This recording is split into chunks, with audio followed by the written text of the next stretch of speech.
Hello, everyone. Happy Monday. Welcome back to my channel. I'm Caitlin McKegg. I am a real estate broker here in Phoenix, Arizona. Every Monday, you can find me here giving a real estate market update. And we also talk about what's going on in the economy as well. So we're going to get right into it. This week, we had a strong jobs report that came out on Friday, obviously impacting markets and the economy. And we have some things to keep in mind as it relates to rates, which then affects real estate, et cetera, et cetera. So let's jump right into it. If you are new here, though, make sure you hit subscribe. I'd love to see you here every Monday so that you can keep up to date on what's going on. And I know I've seen some of you come follow me on Instagram, so I'd love to see more of you at your Phoenix real estate agent. So, jobs report. If you paid attention on Friday, we had the jobs report come out and it was beating expectations. And it's the reason why that's a little bit concerning is because it signals to the Fed that they just need to keep tightening and raising the interest rate to really soften the economy a bit because we are going pretty strong. So payrolls and wages blow past expectations, flying in the face of the Fed rate hikes. Non-farm payrolls increased 263,000 for the month, while unemployment rate was 3.7%. So the estimate was about 200,000 expected jobs, and unemployment about 3.7%. So that was in line with expectations. Wage growth went up to 5.1%, and it was expected to be 4.6%. So it's good news in some ways that we do have a nice labor market, nice and strong. However, there's a lot else going on below the surface, I think, and the Fed is not going to look at this and just take this as a sign that things are okay. They are saying that it's probably going to play into their decision as they continue. Now, that said, they have said that in December they're only going to raise the federal funds rate by 50 basis points instead of the 75 basis points that they've been doing for the last 4 months consecutively. And it sounds like that is not going to change. Fed could be pushed by overheated wages to higher peak rates.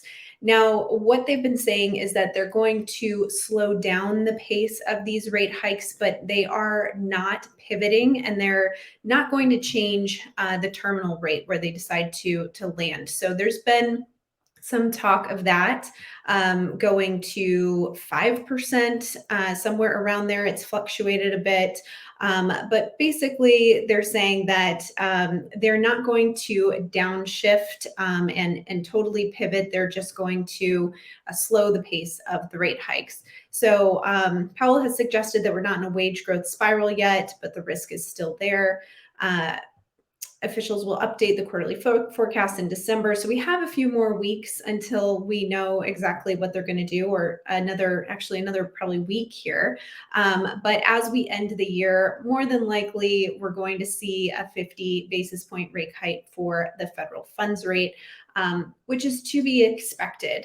And this jobs report just doesn't help them feel like their tightening is really getting us to the place that they want. Now, I thought this was an interesting article that I wanted to share.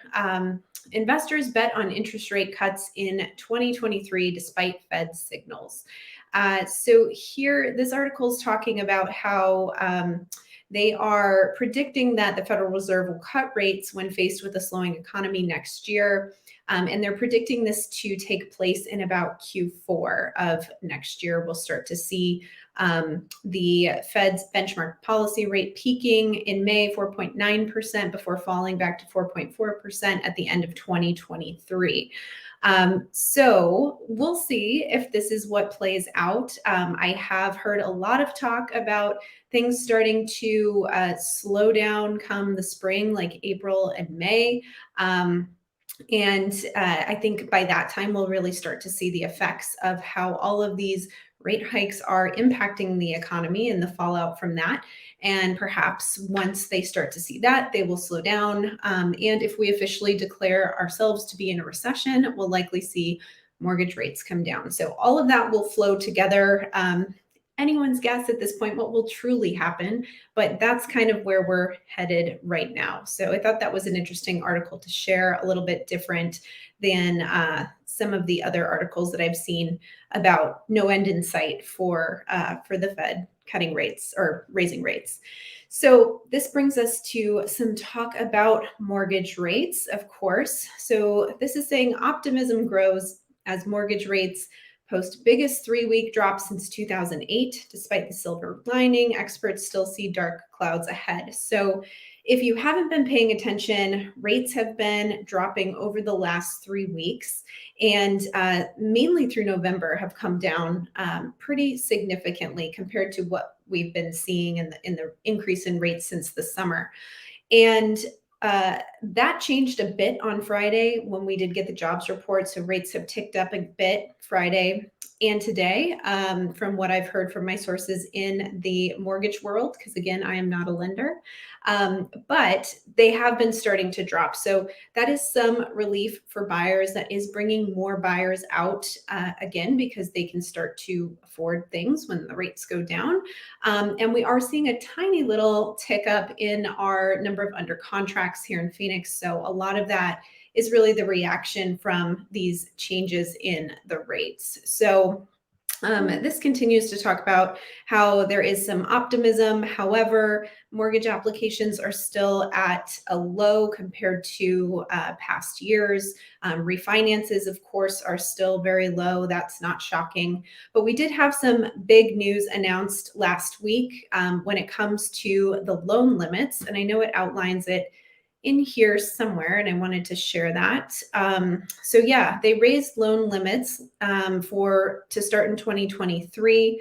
And this is increasing to 726,200. It's an increase of 79,000 from the previous limit of 647,200 in 2022. So that is a big change to what you can get for a loan. So that's meaning the maximum loan amount for you as a home buyer, if you qualify, can go up to that 726,200. So there's some mixed emotions on that. Some people feeling as though that just gives you the ability to go buy a McMansion. And that is also, some other thoughts on that, thinking that, it's pretty reasonable for where home prices are at today and what you need to get something decent. So that is a big change in mortgage. So we'll see, how these things affect our buyer demand. And we're really going into a time right now that is always very slow. It's not going to get any busier over the next month as we go through the holidays. But with that, we're starting to see a little bit of stabilization. And so when I say you won't like this, I'm talking to everyone who is hoping and praying for a real estate market crash or betting on one. This information is not feeding into that, at least not right now. The math is not supporting a crash, and I'm going to show you some more information. But we're going to jump into the Cromford Market Index first. I want to kind of switch things around a bit. I'm going to start with showing you the, I was going to start with showing you the cities, but I guess I have that set up inappropriately. So we're just going to dive right in. If you're new, the Cromford Report is a publication that I follow, and they have this market index that helps us understand supply and demand in the real estate market here in Phoenix. A reading of anything between 90 to 110 is balanced, and under 90 you're in a buyer's market, and above 110 you're in a seller's market. So that's kind of the gist of it. So we're sitting here at 88.4. So we are in just this mild buyer's market, just under 90. Our demand is sitting at 71.4, and that's about 29% below normal for demand, and supply is sitting at about 20% below normal for our supply. So if 100 is normal, that's how we're looking at those things. And what you might notice is that 88.4 is not much of a change from last week. And so that's where I'm headed here to share with you the number of cities, or all the list of the major cities here in Phoenix. Let's take a look at this chart, because I know you all love following this. So we have a few more green arrows this week. We have twice as many cities that are showing green. And for any of you that aren't familiar, green arrow means that that city has improved for sellers. Those conditions have improved for sellers. A red arrow means that those conditions have deteriorated for sellers. So this is all kind of based on the seller perspective. So Fountain Hills and Cave Creek, we also have Gilbert and Surprise, all made moves in the directions for sellers over the last week. When this is looking at month over month change, but we do look at it on a weekly basis. Therefore, you can see the change week to week. So Fountain Hills and Gilbert joined Cave Creek and Surprise that were at the kind of towards the top of the list and have been moving towards a seller's market. We've also had Avondale, Glendale, Paradise Valley, Peoria, and Tempe also saw improvement week over week. So there's some strengthening going on in these cities in particular. And overall, when we look at the CMI, we'll see that too. So this leaves only 8 of the 17 cities that are still moving in the direction that's favorable for buyers. Whereas like 3 weeks ago, 4 weeks ago, we were seeing the opposite pretty much. So, I feel like this market has just really been kind of a tug of war back and forth of we're progressing for sellers, we're deteriorating for sellers, back and forth we go.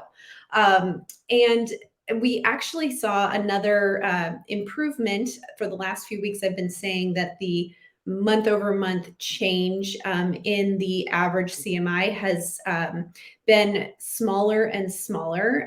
This week we've seen smaller yet, and I'm trying to get that number on the screen for you. So we actually had a change of 4.3% this month to last month. When we looked at the month over month last week, we were at 7.8%. And that is moving in the direction of a buyer's market. So the change was more significant 2 weeks ago at 7.8% towards a buyer's market. Now it's only 4.3%. So that's showing some weakening in this in the market deterioration for sellers. So find that interesting because we haven't said that in a while. And now, in the last couple of weeks, we've started to see this change. And if we go back to looking at the CMI at 88.4, you can pull it up on this chart here so you guys can see where we stand. You can just barely, it's a little bit hard to tell here because this graph is so large, but you can see some stability there. So we're seeing this actually technically went up from 88.3 to 88.4. Very small change, but it is a change in a different direction as compared to where we've been in just this, downturn over the last few months.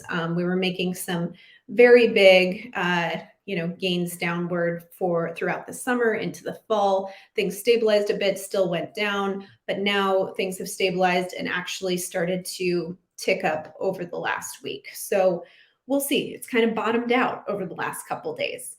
And the fact that we're not seeing escalating supply, and I've said this before, that's really one of the biggest differences between now and a situation of 2005, 2006. We were seeing just this massive escalation in the number of homes hitting the market. And right now we kind of have a stagnation of that. And so that's really what's keeping us in this state of just a mild buyer's market and not really crashing the market to the point where we have an oversupply and a very low demand. So there are a lot of signs that are weak here in the market, but they're not unusual. A couple things that I wanted to share is the listing success rate that we have right now. That's about 62%. Which is below the long-term average of 67.5%, but it's not excessively low. So we do have to put things into perspective here. Although it's lower than the long-term average, we're not seeing anything drastic per se. And then if we also look at the contract ratio, this compares the number of homes that are under contract versus those that are available for sale. And the way the Cromford report looks at this is any number on the contract ratio between 21 to 40 is considered a warm market. So today we stand at 32.7 on that contract ratio as compared to the average of 70. So we are lower than that, but we're still technically in a warm market, not a cold market, although it feels that way compared to how crazy things had been over the last 2 years. So this change definitely feels more drastic than it is when you really look at the numbers, I would say, from my perspective at least. So really a lot of this comes down to lack of volume. We have low buyer demand and we have low seller participation. We don't have a lot of sellers putting their homes on the market, which is typical for this time of year. But you also add in the fact that they know that the conditions aren't great to sell right now. Maybe they don't have to sell, and they probably have a good interest rate and a low payment from the past if they bought in the last 2 years or even the last 5 years. And so there is not a whole lot of motivation for people to sell at this time. Now, of course, things can change as we start to see changes in the economy and the labor market and that kind of thing. So I'm not predicting that it will stay this way forever, but as of now, that is the current situation that we don't have. We just don't have a rush of sellers to the market. So that's keeping our supply low. That's keeping our prices from really crashing and pretty much keeping us away from any sort of crash that we can see right now. The math is just not looking to be that way. So wanted to give a little bit more information, and I don't have any graphs to share with you, just a few things that I'll put on the screen here, but wanted to talk about the number of permits that we have going on, because there's some differences in this compared to last year, of course, which makes sense, but not just in terms of the number, but in terms of the type of permits that we're seeing. So single family permits, we had 1,149 in October, which is the lowest monthly total since 2015. I believe February of 2015 is what they were saying specifically. And so that's down 53% from October of 2021. So no surprise, with everything changing in the market, permits are slowing down. Makes sense for builders to not continue to forge ahead when they can't even sell the inventory that they currently have. Year to date, permits are sitting at about 24,442, which is lower than all years in the past from 1996 to 2006. So it's just interesting perspective to see where we're at, but it does make us think, are we going to have a shortage of supply if demand comes back? So let's just say that we go into a recession early next spring and they decide to cut interest rates a little bit, which then spurs buyer demand again. And now we don't have any units to give people because we kind of stopped building. So that's something to keep in mind. I don't know that we are that, I don't know that we're that far off, but I think it's smart for builders to kind of put the pause button on for a second, but we also don't want to get into an undersupplied situation, which is where we've been over the last 12 plus years. Now, the biggest difference in permits right now is that multifamily permits are going gangbusters. They are at 15,925 year to date, which is up 30% year over year. And it's the strongest year ever for multifamily unit permits that we've seen. So they're not slowing down at all, which I find interesting, very different than what is happening in the single family realm. But I think this information is important to see so that you know what's going on in terms of the future of homes here in Phoenix, because we are continuing to grow as a city. We have a lot of industry still coming here. We have a lot of people still moving here for job opportunity, and we do need to grow, but we do also have to grow appropriately based on the demand that we have and the economic factors as well. So that is pretty much everything I have for you guys this week. check the description below. I've got a link to check your instant home value and search my MLS. You can also set up a time to chat with me if you have some questions, or just reach out to me directly. So make sure you're looking into that. And I will be back next Monday with another market update. If there is any specific information you guys are looking for, drop it in the comments. Let me know. I will do my best to get that to you. So thanks for joining me as always. I hope you guys have a great week, and I will see you next time. I'm Caitlin McKegg with the Desert Dreamers team.